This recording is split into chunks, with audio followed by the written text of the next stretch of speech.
আজকে গলাবো লবণ, কারণ লবণ গলিয়ে পানির ভেতর ছেড়ে দিলে সেটা ভাঙা রিয়াকশন হয়।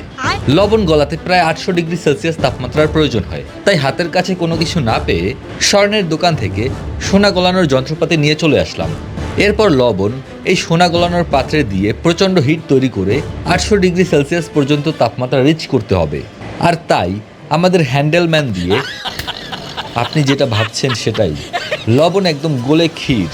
এবার পানির মধ্যে দিলে দেখুন কি হয়।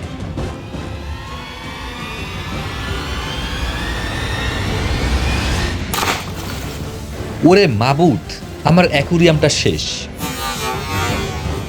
স্লো মোশনগুলো দেখুন জাস্ট।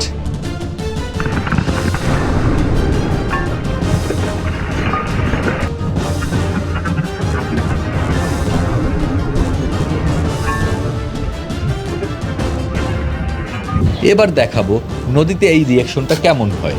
তার জন্য আবারও লবণ গলিয়ে নিচ্ছি। লবণ গলানো শেষ, এবার নিয়ে যাচ্ছি নদীতে ফেলতে। কি হবে, কি হবে, কি হবে?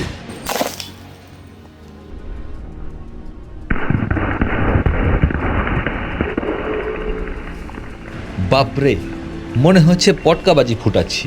তো এমনটা কেন হয় সেটা কমেন্টে পিন করে রেখেছি।